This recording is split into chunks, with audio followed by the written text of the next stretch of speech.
इथले एक 2-4 कॉन्ट्रॅक्टर होते, इथला एक पंचायत समितीतला कर्मचारी होता.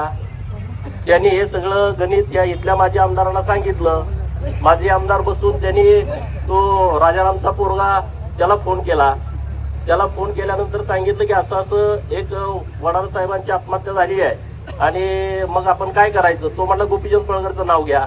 हा म्हणला त्यांचं नाव मला घेता येणार नाही. तर तो म्हणला ठीक आहे, मी माझ्या ईश्वरपूरचा आहे, मी त्यांच्या घरनं फिल्डिंग लावतो. हा कोण म्हणतोय?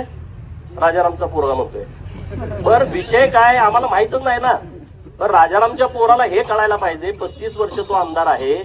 एका आमदाराचं ज्युनियर इंजिनियरकडे काम काय असतं, एवढी जर ह्याला अक्कल नसेल तर ह्यानं महाराष्ट्र कसा चालवला. म्हणून मी नेहमी म्हणतो की हा बेअक्कल माणूस आहे, हा बिंडोक माणूस आहे. हा वारंवार दर 8 दिवसाला सिद्ध करतो की होय मी बिंडोक आहे. अरे आमदाराचं ज्युनियर इंजिनियरकडे काम काय आहे? आमदार फंडाचं पत्र दिलं, कुणाला जातंय? जिल्हा नियोजनला. जिल्हा नियोजन मधले पैसे आले, पत्र कुणाला जातं? जिल्हा नियोजनला. जिल्हा नियोजन कुणाला इकडे देईल?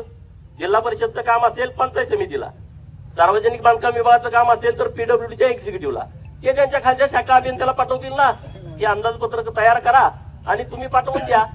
शाखा अभियंत्याचं काम अंदाजपत्रक तयार करणे आणि टेंडर झाल्याच्या नंतर ते काम करून घेणं, त्याची बिलं करणे, याच्या पलीकडे काहीच नाही. त्याचा ना आमदाराचा काही संबंधच येत नाही, काही संबंध येत नाही. ह्याला अक्कल नको. त्याला काय करायचंय? गोपीचंद पडळकरला बदनाम करायचंय. अरे गोपीचंद पडळकर काय असा तयार झालाय का?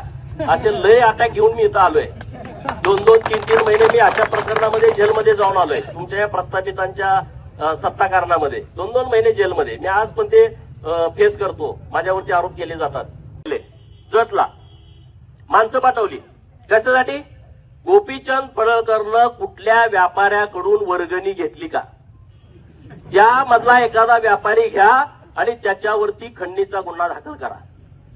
अरे जयंत पाटला, तुझ्यासारखा भिकारी अवलाद गोपीचंद पडळकरची नाही. माझ्या ती धमक आहे कार्यक्रम करायची. तुझ्यासारखी ती अवलाद नाही. तू राजाराम पाटलानं काढलेली अवलाद मला अजिबात वाटत नाही. काहीतरी गडबड असणार आहे एवढ्या खालच्या लेवलला. आता माझा दांडियाचा कार्यक्रम आहे गरबाचा, ये माणसं पाठव. डोळं दिपून जाते तुझं कार्यक्रम बघताना.